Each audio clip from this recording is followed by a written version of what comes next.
It's Vlogger 551. All right. Good morning. Technically afternoon now. It is Thursday. Man. Thursday. A couple things going on for sure. First off, for those of you who may not have been fully tracking what exactly went down yesterday, because my mind was, prefecture days are just mind evaporation days. It was not exactly the most fun time period of life, any of those days. And I think I had a hard time actually putting everything into context. So when I went in yesterday, basically the best I was hoping for was just that they would renew my récépissé, my temporary visa, and that would be it. Because the office that I used to be in, the office where everybody's kind of mean, or is really mean, that lady who I ended up seeing in reception had told me, I don't know what office we're moving your dossier to. Don't ask me. Don't ask us for anything. But if you do need to renew your récépissé, you can come back in and we will do that for you. So I went in just expecting that and expecting them to be like, we don't know anything. Thankfully, she sent me upstairs. She was like, okay, we don't handle this anymore. Let me go find out who handles it. She went, she found out, and she sent me upstairs to those people. They dug my dossier up. Apparently they had it somewhere close by, which was miraculous. They pulled my dossier out, opened it up, and went through it with me instead of just like pawning me off another 3 months. They're like, let's look at this right now. The lady that looked at it with me, I'm pretty sure was like the head lady of that department or that office. I have no idea. For all I know, she's like the mayor of Paris. I don't think that's quite the case, but she was actually very, very friendly. She walked me through the whole process. She walked me through my entire dossier, kind of went line by line, just trying to understand what was going on, because it's not, I'm obviously a little bit of a jack of all trades. And so what I'm doing and how I'm making money isn't really straightforward. When people ask me what I do right now for money, I'm always like, got like 20 minutes. She went through the whole thing with me. She was really friendly. And in the end, they processed me. And I didn't really know for sure what was going on. Like, they took my fingerprints. They took photos from me. They made me sign things. Like those little signature forms when you get your driver's license, same kind of thing, that they're going to use that on an official document. And then in the end, they're like, okay, well, here's the tax you have to pay when you come back in. We'll text you when it's ready. And if we have any problems, we'll send you an email and ask you for that documentation. And I was just like, when it's ready? Then the nice lady left, and one of the other women that was working with her, who's also nice, was still there. And so I went to her and I asked her, like, wait, they told me that I needed a timbre fiscal, which is a stamp, one of those stamps. If you remember back when I first got here and I was trying to figure out how much I needed to pay for a stamp, the first lady that I finally got to, well, like the third lady that I got to, but the first one I finally got through an entire visit with, told me I didn't have to pay any timbre fiscal for my récépissé. But I thought she meant just I didn't have to pay any. So I asked the lady, I was like, this lady told me this, what do you, and she's like, no, you just don't have to pay for the récépissé, which is fine, but everybody has to pay for their titre séjour, so that's it. And then we'll call you when it's ready. And I was just like, wait, like, I don't have to go to the OFI, which is the office that does like your medical exam and tests your French and all that stuff. And she's like, no, you don't have to do anything else. You're fine. We'll just call you back in. And I was like, okay, I'm not going to say anything else. Great. Like, you have other questions, but you don't want to jinx anything. And you don't want to be that annoying guy who just sits around asking questions, it's kind of bad because usually questions are a good thing. But in these situations, just get out with the good news. So I left and felt pretty good, but still kind of in another world. I still feel kind of in another world today. Ended up going out really late last night, got some drinks, and didn't get back until like 2 a.m, at which point I still had to edit a documentary for CNRS. I had to put in the voiceovers for that, upload it so they could look at it this morning. They gave me notes, and that's what I spent this morning doing as well, was putting those notes into play, as well as finishing my vlog, because I stayed up until about 4 a.m. editing my vlog, and then got up around 10 this morning, something like that, and got right to work. So I got like maybe 6 hours of sleep. Doesn't really feel like it was nearly enough, but I'm doing okay. So that should hopefully catch you up. That was a long spiel, and if you were following from yesterday, great. I'm really not sure that it was even coherent though, so hopefully this helped. Also, for those of you who were curious, the word I said the day before was that the lawyer convinced me I need to get a French accountant, not account, or whatever else. I got a lot of text messages about that actually. People being like, you need what? What is it that you need? And so, accountant. I need to get help with my taxes because it was, enough work figuring out how to do American taxes. It's just, I need help. I need to learn. I need to know what I'm supposed to be doing. With that, 2 things are gonna happen. We're gonna go for a run, and then I was gonna go down to the Peloton and work for a bit anyways, but we definitely need to go down there because I just got a phone call from DHL and the watches are here. So we're gonna unbox those, give those a look, and then we're gonna have to figure out what we're going to do for a photo shoot here. And very soon. Let's go for a run.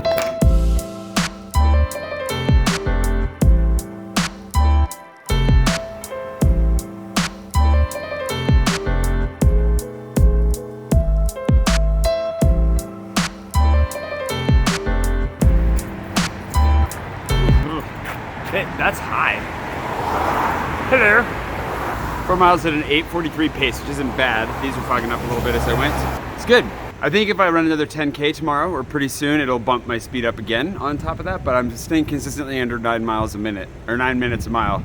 Either way, it's an improvement. It's good. I have only had a banana this morning, and it's like probably 1:30 or 2 p.m., and I have a phone call with InstaFreebie at 3. We're launching round 2. Oh, I should link to those. I'll link to the Kickstarters. Today, I'll link to all the Kickstarters in the description if you want to check those out.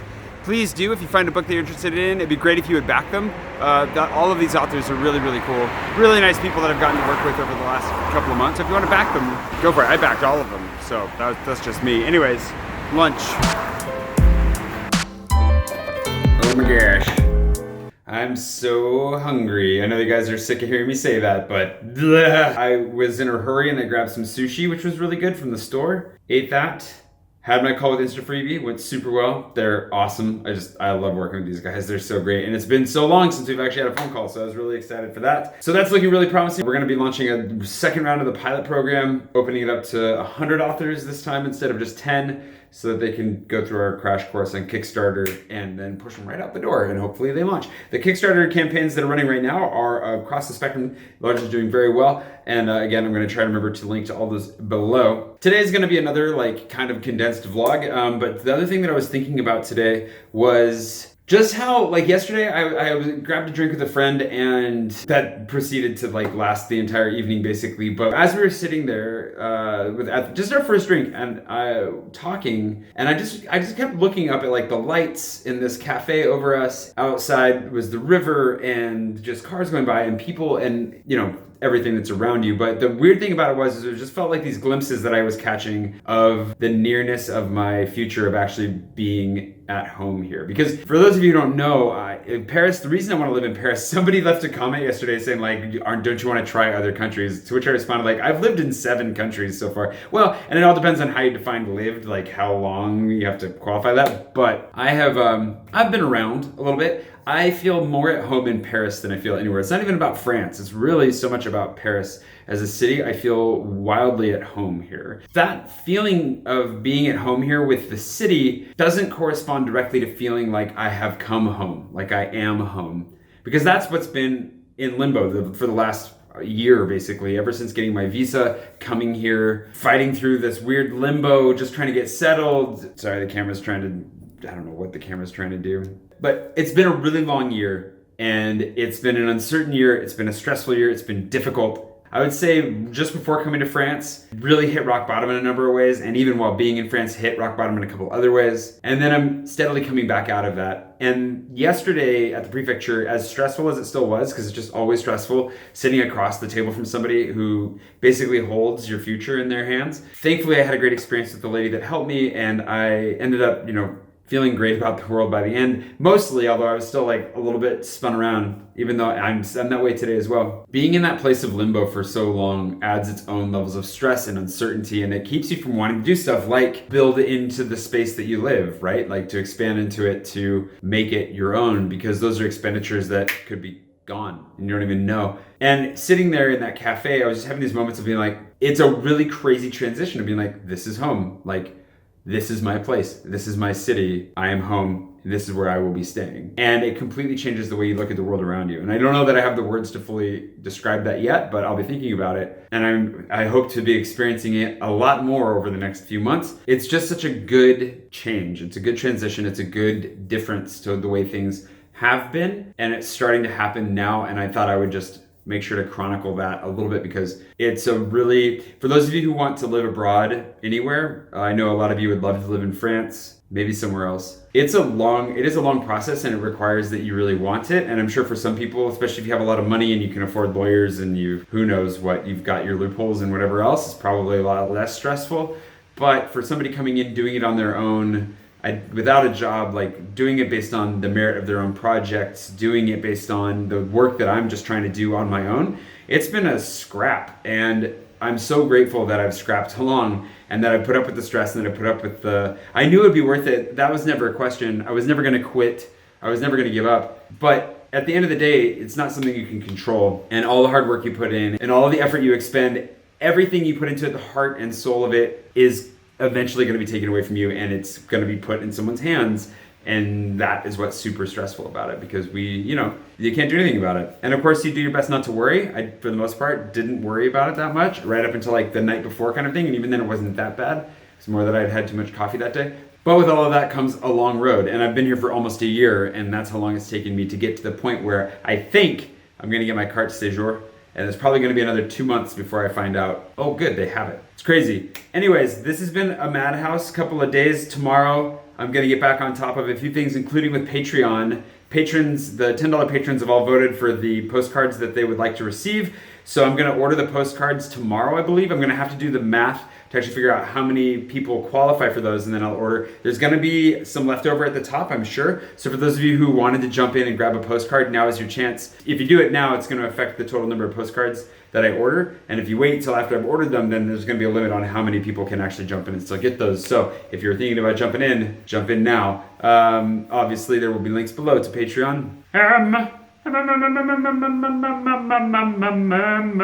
Also on Saturday, I think Saturday is going to be the day that Cheryl and I go out and do a little bit of a photo shoot, play with our GoPros, because she got a GoPro recently and I haven't used mine in a long time. And I have this handy little timer device that I'm going to turn into a time-lapse device, which I've been meaning to do. Tomorrow I'll be getting back on top of Patreon, and I'll probably have to do some CNRS work as well. Saturday we'll be doing the photo shoot for the watches and so forth. I might go down to the Peloton and get those now, but I'm having a hard time leaving the room because I've had so much work to do, and I've just kind of just stayed here doing that. So I'll figure it all out. Thank you so much for putting up with my scatterbrainedness. I realize the last couple of days have been fairly scattered, but just prefecture stress, and it's a real thing. It exists. Be very grateful if you have a European passport that you don't have to go through this. If you haven't subscribed yet, please do subscribe. I'd love to have you subscribe to the channel. I will be making more and better videos all the time. And thank you so much to my patrons for making that possible, because your support is definitely having a very, very positive impact, not just on my life personally, but also on the quality of the videos that I'm able to make. So thank you